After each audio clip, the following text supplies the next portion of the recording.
बिस्मिल्लाहिर्रहमानिर्रहीम। इफ़ाद के हवाले से गिलगित बल्तिस्तान के अंदर इफ़ाद का जो इदारा है वो एग्रीकल्चर के ऊपर बहुत सारे प्रोजेक्ट्स के अंदर काम कर रहा है। तो उस हवाले से थोड़ी बातचीत करेंगे कि स्पेशली मेरी वीडियो इफ़ाद वालों के लिए है। तो देखा जाए तो प्रोजेक्ट इनके चल रहे हैं, बड़े अच्छे प्रोजेक्ट चल रहे हैं और यकीनन उन प्रोजेक्ट से फ़ायदा हासिल हो सकता है।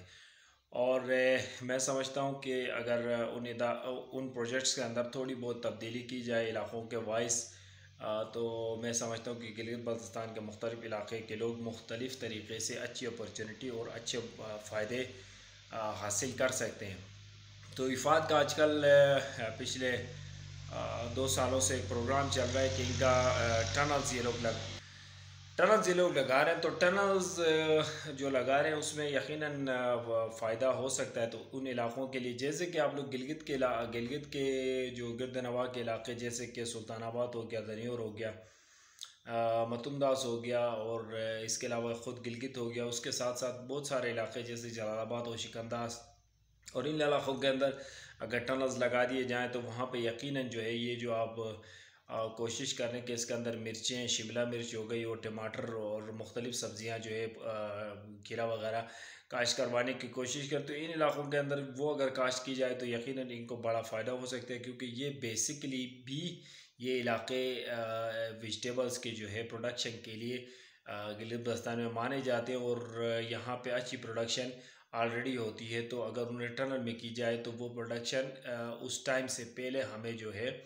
वो मिल जाती है। जैसे कि टमाटर का जो फसल है उगाने के बाद 90 दिन 120 दिन के अंदर, जो 90 से 120 दिन के अंदर आपको फल देता है, तो वो मेरे ख़्याल से ये जो इलाक़े हैं, ये जो गिलगित के गिरदनवा के इलाक़े, उनके अंदर ये तकरीबन इसी टाइम के अंदर प्रोड्यूस होकर तैयार होती है। तो उसको मेरे ख़्याल से थोड़ा सा तेज़ करेंगे और थोड़ी सी जल्दी जो प्रोडक्शन मिल सकती है। मगर देखा जाए तो वही प्रोग्राम अगर गज़र के इलाक़ों के अंदर या हुंज़ा के नगर के इलाक़ों के अंदर भी करवाई जाए तो मैं समझता हूँ कि वो मेरे ख़्याल से इतना ख़ास नहीं होगा। क्योंकि हुंज़ा की अगर मैं थोड़ी सी बात करूँ तो हुंज़ा के अंदर जो टमाटर हमारा जो पक जाता है जुलाई के आखिरी के अंदर और अगस्त के अंदर, और बेसिकली हुंज़ा के अंदर जो टमाटर का जो टमाटर लोग लगाते हैं तो वो गीले से ज़्यादा गीला टमाटर इस्तेमाल करने से ज़्यादा उस वक़्त वो लोग सुखाने के लिए ज़्यादा से ज़्यादा उस उनको जो है सुखाया जाता है, सन ड्राई दी जाती है और फिर 12 महीने जो है तकरीबन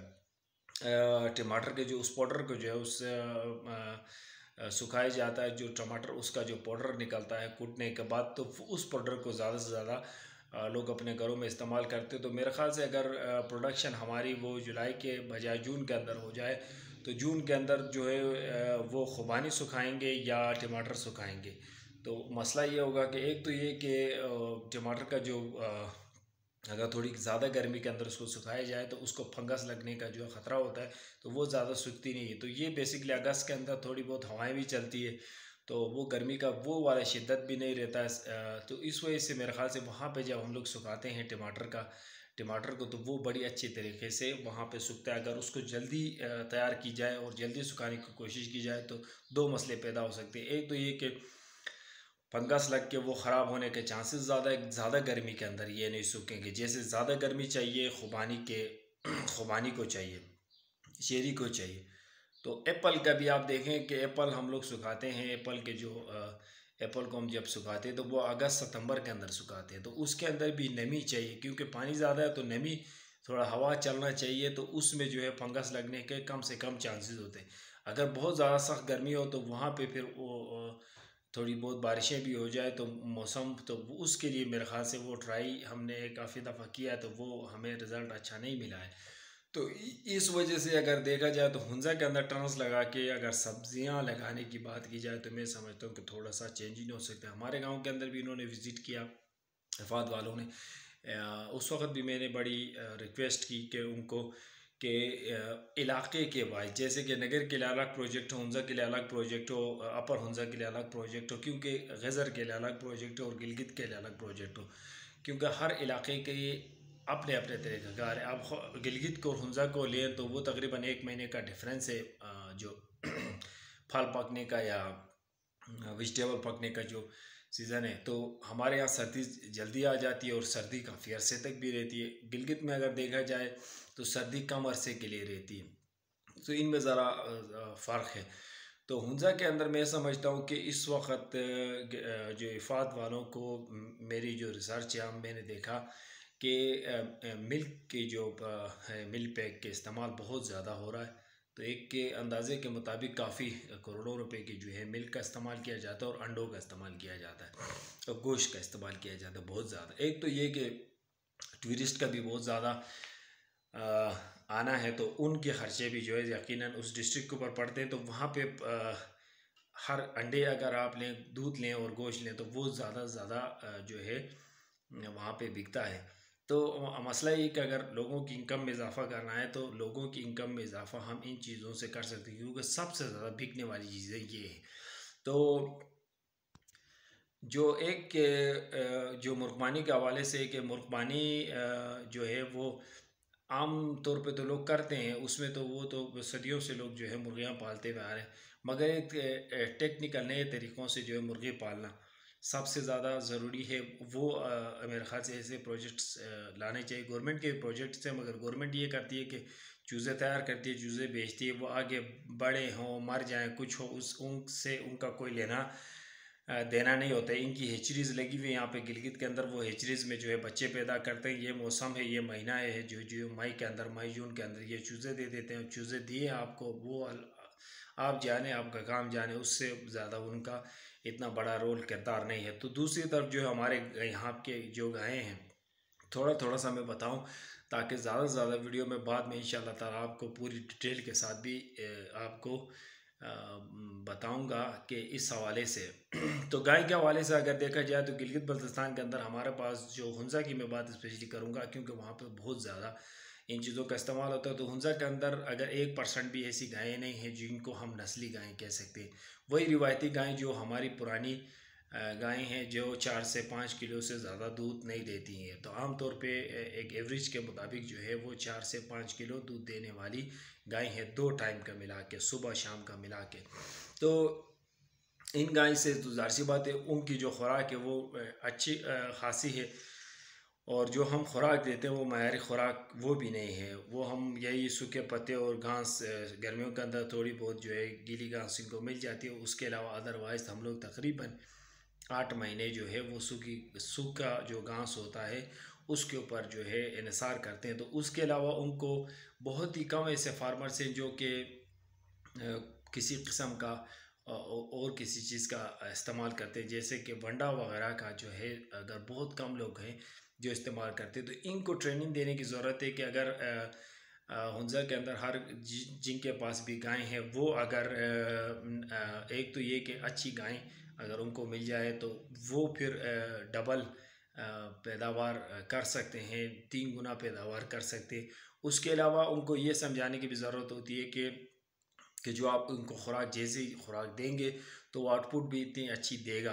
तो ये गाय जो हमारी देसी गाय हैं उनको जितना भी आप इनपुट करें वो आउटपुट वो अपनी तरीक़ेकार से ही करेंगे। उससे बहुत ज़्यादा हमने ट्राई करके देखा है, बहुत ज़्यादा 10-15% का इजाफा हो रहा है, उसके अलावा कोई इजाफा नहीं हो रहा, क्योंकि उनकी जो वजूद हैं वो छोटे हैं। तो जो वजूद है उस मुताबिक वो आपको प्रोडक्शन जो है वो देंगे। तो मैंने बहुत सारे इधर दनियोर के अंदर भी फार्म्स इन्होंने बनाए हैं, तो वो भी मैंने विज़िट किए, वो भी देखे। तो यकीनन जो हमारी देसी गायें हैं उनसे तो बेहतर इनका रिज़ल्ट है। अगर उनका भी खुराक का ख्याल उस लेवल पे रखा जाए तो यकीनन ये गाय अच्छी पैदावार दे सकती है। यहाँ पे जर्सी फ्रीज़न भी यहाँ पे रखी गई हैं, मगर मैं समझता हूँ कि जो जर्सी गाय हमारे वेदर के हिसाब से बहुत अच्छी गाय हैं। मगर जर्सी के अंदर भी ओरिजिनल जर्सी जो अगर वो गिलगित बल्तिस्तान के लोगों को मैसर की जाए, क्योंकि हमारा इलाका दूर दराज होने के लिए एक अगर कोई फार्मर चाहता भी है कि कोई एक जर्सी गाय लेके आए तो हमारा सबसे करीबी जो हमारा जो मंडी कोई लगती है तो वो गोंदल मंडी लगती है, मानसरा मंडी लगती है। तो वहाँ से अगर कोई भी बंदा किसी भी डाले के अंदर भी ले गया तो लाख रुपए तो किराया सिर्फ लगा। तो 1 लाख रुपए का वो सिर्फ किराया लगाएगा, फिर वहाँ पे लाख रुपए, 1,30,000 1.5 लाख रुपए तक गाय, तो वो अफोर्ड नहीं कर सकता। कोई भी इदारा या गवर्नमेंट या कोई इफ़ाद या KRSP वगैरह इस तरह के कोई इदारे इनमें अगर लोगों की मदद करें तो गाय यहाँ पे ये पैसे भी पेमेंट करेंगे, पैसे भी पेमेंट करेंगे। अगर वो गाय आप लोग ला के इधर दें तो मेरे ख्याल से मैं समझता हूँ कि गिलगित बल्तिस्तान के हमारे जो फार्मर्स हैं उनके लिए बड़ा एहसान होगा, और यहाँ पे प्रोडक्शन हम 3-4 गुना ज़्यादा इसकी बढ़ा सकते हैं। तो एक तरफ फिर ये हो गया, तीसरा ये हमारे पास ये कि गोश्त के हवाले से, एक तो यहाँ से इनके बच्चे आएंगे तो गोश्त भी आएगा, तो साथ साथ मवेशी के हवाले से अगर बात की जाए तो हमारे पास जो बेसिक जो हम लोग यहाँ पे पाल रहे हैं मवेशी, तो वो अजीब किस्म की नस्लें हैं। हम उनको टेढ़ी भी नहीं कह सकते हैं, बीतल भी नहीं कह सकते, उनको टापरी भी कुछ भी नहीं कह सकते। ये पता नहीं कौन सी नस्लें की हमारे पास ज़्यादातर जो इस इलाके के अंदर गज़र और हुंजा नगर के अंदर जो हमने देखी है, बहुत ही शादिर नादिर किसी के पास अच्छे किस्म की भेड़ें मौजूद है। तो उनकी भी 1 2 3 4 हाथों पे आप गिन सकते हो, इतनी वो है। तो अल्हम्दुलिल्लाह भी नई जो नस्लें आई हैं उनका जो अगर हम लोग मवाजना करें हमारे लोकल चीज़ इनसे, तो हमारी भेड़ का जो है ना, अगर गोश्त अगर कोई भेड़ काटा जाए तो उसका ज़्यादा से ज़्यादा 13-14 किलो गोश्त निकल आता है, उससे ज़्यादा गोश्त नहीं निकल आता है। मगर 1 साल 2 साल 1.5 साल के बाद की बात कर रहा हूँ, अगर वो जब होते तो उतना ज़्यादा से ज़्यादा 15 kg तक गोश्त आता है, उससे ज़्यादा मेंढे का गोश्त यहाँ पे नहीं होता है। मगर अगर उनकी नस्लें चेंज की जाए तो वहाँ पे जो लोग जो डाउन की जो नस्लें, जैसे कोयटे के अंदर मैंने भेड़ें देखी, बड़ी ज़बरदस्त भेड़ें, बड़ी भेड़ें, तो मैं समझता हूँ वहाँ पे मेरे ख्याल से 35 किलो आराम से उसके अंदर गोश्त होगा। मैंने ज़बह करके तो देखा नहीं, मगर एक अंदाज़ा हुआ कि भाई 30-35 kg गोश्त इस मंडे के अंदर होगा। तो इसी तरह बकरियों के अंदर देखें, जो बकरों के अंदर तो हमारे बकरे ज़्यादा से ज़्यादा 18 20 22 25 kg 28 kg, उससे ज़्यादा गोश्त यहाँ पे नहीं होता। बहुत ही ज़्यादा, जो 28 kg का जो बकरा होता है वो कम से कम 3 से 4 साल का बकरे के अंदर इतना गोश्त होता है। मगर मैंने ऐसे भी बकरे देखे हैं जो 1.5 1.5 साल के अंदर जो है 50 किलो 60 किलो गोश्त निकालने वाले बकरे भी देखे। और यहाँ पे के पहाड़ों के अंदर खुला इनको छोड़ते हैं, तो जब ये खुला खाते हैं तो अच्छी खासी जो है ग्रोथ हो सकती है। तो उनको अच्छी नस्लों की जो है बकरियां और अच्छी नस्लों की भेड़ें अगर दी जाए तो गिलगित बल्तिस्तान के अंदर कम से कम हम ये कर सकते हैं कि जो डाउन से आने वाला जो जितना भी दूध और गोश्त और अंडे हैं उनको वहाँ रोक सकते हैं, क्योंकि वो वहाँ रोकेंगे तो वो आगे और इलाक़ों के अंदर या एक्सपोर्ट किया जाएगा या इस तरह कोई तो ज़र मवाला मुल्क को बचत हो सकते हैं। तो वो गिलगित बल्तिस्तान का जो बर्डन है वो कम से कम हम खुद लोकल जितने भी फार्मर्स हैं उनके लिए भी फ़ायदा होगा, उनकी भी रोज़ी रोटी का हल होगा। और दूसरी तरफ जो है हम गिलगित बल्तिस्तान के जो लोग हैं वो कम से कम, यार कितने लोग हैं, 15 लाख लोग हैं। 15 लाख लोग होने के बावजूद ये थोड़ी सी मतलब कि तादाद बनती है।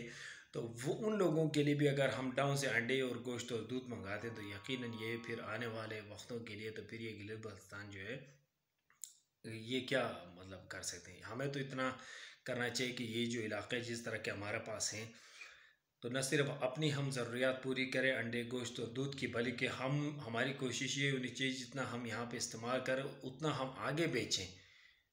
तो ये यहाँ पे हो सकता है, मगर बदकिस्मती से ये जो है कि गवर्नमेंट के इदारों को बेसिकली सबसे पहले आगे आके काम करना चाहिए। और ये आम तौर पे कहते हैं कि हम काम करते हैं, काम ग्राउंड के अंदर कुछ नहीं होता है। जैसे कि मुर्गियाँ दी जनाब वाली, वो छोटे छोटे चूज़े 4 4 महीने के चूज़े देते हैं, वो मर गया खप गया, कोई उसका कोई हिसाब किताब नहीं। फिर उसके अलावा आपको गाय की नस्लें, वो कहते हैं कि भाई आपको जो है आपकी अपनी गाय के अंदर हम जो है इंसेमिनेशन करवा के अच्छी गाय वो किधर से निकलेगी। वो इतनी सी गाय होती है हमारे यहाँ पे, इतनी सी गाय के अंदर आप किसी भी नस्ल का जो है आप साहिवाल का डालें, आप फ्रीजन का डालें, आप जर्सी का डालें, वो पैदा ही नहीं कर सकेगा। वो गाय के लिए ख़तरा बन जाएगा। जब वो उसकी डिलीवरी होगी तो वो गाय मरने का ख़तरा है। तो गाय लाने की ज़रूरत है सबसे पहले। तो इनके पास 4-5 गाय हैं, वो 4-5 गाय पूरे गिलगित बल्तिस्तान के लिए आप पूरा किधर से कर सकते हो। फिर उसके अलावा इनके पास स्कर्दो के अंदर मेरे ख्याल से हसनाबाद का इलाका है, वहाँ पे इनका कोई फार्म है, तो उधर भेड़ें तो हैं मगर वो यही है कि भाई गिलगित बल्तिस्तान के लिए तो पूरी करने के लिए तो नहीं, उनके पास भी थोड़ी सी भेड़ें हैं और ये वो अभी भी है या नहीं है वो भी नहीं पता। तो फिर नस्लों के हवाले से कहते हैं कि अगर कोई नस्ल ला भी लाए गिलगित बल्तिस्तान के अंदर, तो मैंने देखा है अक्सर आम प्राइवेट लोग भी जो है बीतल को लाते हैं, बीतल की जो मुख्तलिफ़ किस्में उस बकरी को जो है गिलगित बल्तिस्तान में लाया जाता है। भाई वो नहीं चल सकती है वो बकरी यहाँ पे गिलगित बल्तिस्तान में चलने के लिए, वो ख़ास किस्म की वहाँ पे बकरियाँ मौजूद है, उन बकरियों को जो है वो ला सकते हैं। तो मैं इसके लिए पहले भी मैंने वीडियो बनाई है, तो आइंदा भी वीडियो बनाऊँगा। तो इफ़ाद के हवाले से मेरे ख़्याल से एक रिक्वेस्ट ये है कि इफ़ाद के जितने भी अगर कोई सुन रहा है या कोई इफ़ाद में काम करने वाले कोई लोग अगर ये चीज़ें उन तक पहुँचाएँ, ताकि आप आएँ विलेजेस के अंदर, विलेज के अंदर आके आप बैठें, उनसे पूछें कि आप लोग क्या करना चाहते हैं, आप क्या करना चाहते हैं, आपकी क्या ज़रूरत है, आप कैसे मतलब समझते हैं कि आप अपनी इनकम में इजाफ़ा कर सकते हैं। तो उनसे अगर वो राय ली जाए, तो उनसे राय लेने के बाद किसी किस्म के प्रोजेक्ट अगर बनाए जाए, तो उसमें कहीं ज़्यादा जो है कामयाबी के ज़्यादा चांसेस होते हैं, ना कि एक आप जस्ट एक रिसर्च करते हैं और फिर एक प्रोजेक्ट बनाते हैं और वो इम्प्लीमेंट करने की कोशिश करते हैं, तो उसमें मेरे ख़्याल से कोई फ़ायदा नहीं होता। उसमें गवर्नमेंट ने तो ये पिछले कई मतलब कि दिहाइयों से जो है गिलगित बल्तिस्तान में यही हो रहा है कि जो हमारा एग्रीकल्चर या डेयरी का जो या पोल्ट्री का जितना भी निज़ाम है, वो रिसर्च जो है पंजाब के अंदर होते हैं।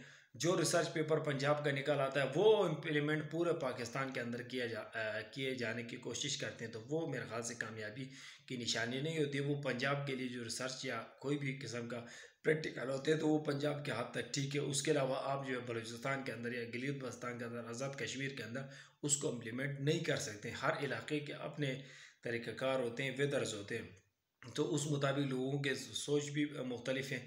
तो लोगों के जो एग्रीकल्चर का जो तरीक़ाकार है वो डिफरेंट है। तो वो फिर उन मुताबिक अगर किए जाए तो फिर मेरे ख़्याल से बेहतर रिज़ल्ट हमें आ सकते हैं और लोगों को ज़्यादा से ज़्यादा फ़ायदा हासिल हो सकता है। तो लोकल फार्मर भी जो है अपनी जो भी आपके पास एनजीओज़ वगैरह काम करने के लिए आते हैं या किसी तरह, तो कम से कम कम्युनिटी बेस के ऊपर जो लोग हैं खड़े होके जो है कम से कम उन लोगों से रिक्वेस्ट की जा सकती है कि हमें इस तरह के प्रोजेक्ट्स या इस तरह की चीज़ें हमें दें, तो उससे जो है हमें फ़ायदा हो सकता है ज़्यादा से ज़्यादा। तो मेरी ये बहुत ज़्यादा वीडियो लंबी तो हो गई, मगर एक रिक्वेस्ट की वीडियो आप लोगों के लिए फ़ाद के लिए कि प्रोजेक्ट्स हमारे जो जितने भी हैं वो जो है आप लोग देखें। गिलगित बल्तिस्तान के हर इलाके के लिए हर वो इलाके को देख के उसके ऊपर बनाएं, तो मेरे ख़्याल से ज़्यादा से ज़्यादा फ़ायदा हम लोग हासिल कर सकते हैं। इससे लोग भी फ़ायदा हासिल करेंगे, मुल्क को भी फ़ायदा हासिल हो सकता है। तो बहुत बहुत शुक्रिया।